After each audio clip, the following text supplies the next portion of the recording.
Love you all. అందరూ బాగుండాలి, అందులో నేను ఉండాలి. అందరూ బాగుండాలి, అందులో నేను ఉండాలి. అందరూ బాగుండకపోవడానికి కారణం ఏమిటంటే అందులో నువ్వు ఉండడమే. రికిపాటి గారు, నేను బ్రహ్మదేవుని, మీరు విష్ణుమూర్తి. అది తెలుసుకోవడం లేదు మీరు. నువ్వు బ్రహ్మవు కాదురా, చీడపెట్టిన కొమ్మవు, ఎండిపోయిన మొద్దువి, బండికి కట్టిన ఎద్దువి. మన చాగంటి గారు శివుడు, మనమంతా త్రిమూర్తులం. నువ్వు త్రిమూర్తివి కాదురా, దేశాలు పట్టి తిరిగే ఆంబోతివి. అబ్బే, మీకు వయసైపోయింది అండి. ఇప్పుడు నేనే చూసుకోవాలి ఈ లోకానంతా. నువ్వు లోకాన్ని చూడటం కాదు, నా అభిమానులు నీ సంగతి చూస్తారు, జాగ్రత్త.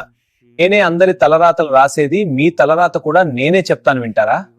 నా తలరాత చెప్పడం కాదురా, త్వరలోనే నీ తలరాత మారిపోతుంది. నాతో ఎప్పుడూ ధర్మదేవత, న్యాయదేవత, అదృష్ట దేవత ఉంటారు. నాతో పెట్టుకున్నావు కదా, ఇక నుండి దరిద్ర దేవత కూడా నీతోనే ఉంటుందిలే. నేను 6 సంవత్సరాలు ఇంగ్లీష్ వాళ్ళ మలమూత్రాలు తీశాను, అప్పుడే వచ్చింది నాకు ఈ జ్ఞానం. ఇంగ్లీష్ వాళ్ళ మలమూత్రాలు తీశాక నీకొచ్చింది జ్ఞానం కాదు, రోగం. ఆడవాళ్లని గౌరవించాలి, ఆడవాళ్లు గౌరవిస్తేనే మనకు మంచిది. ఆడవారి గురించి నువ్వు చెబుతుంటే దెయ్యాలు వేదాలు వల్లించినట్టుగా ఉంది. గరికపాటి గారు, మీరు మారరా? ఇంకా ప్రపంచం ఎక్కడికో పోతుంది. ప్రపంచం ఎక్కడికో పోవడం కాదు, నువ్వు చెంచులు కూడా జైలుకు పోతావు. నాపై మీరు యుద్ధం ప్రకటిస్తారా? కావాలంటే చాగంటి గారితో చేసుకోండి యుద్ధం. నీతో నాకు యుద్ధం ఏమిటి? పిచ్చివాడితో చేయవలసింది యుద్ధం కాదు, సరైన ట్రీట్మెంట్. మీరు భగవద్గీత చెప్తారా? అయితే నేను కూడా చెబుతాను, అదేమైనా గొప్ప?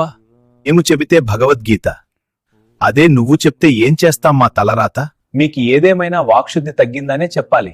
అత్తి పకోడీ గాడివి, వాక్శుద్ధి గురించి నువ్వు నాకు చెబుతున్నావా? మీరు ఎన్ని చెప్పినా నేనే బ్రహ్మను. ఈ విషయం నాకు వైజాగ్లో ఉన్న టైగర్ బాబా చెప్పాడు. ఓహో, నీ పిచ్చికి కారణం వాడేనా? నేనే గొప్ప జ్ఞానిని, మీకన్నా నాకే ఎక్కువ తెలుసు.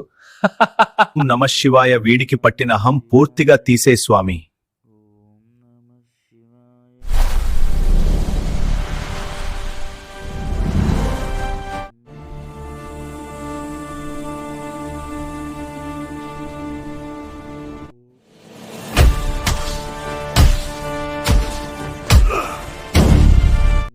తప్పైపోయింది స్వామి, నేనెప్పుడూ మీ పట్ల తప్పుగా మాట్లాడను.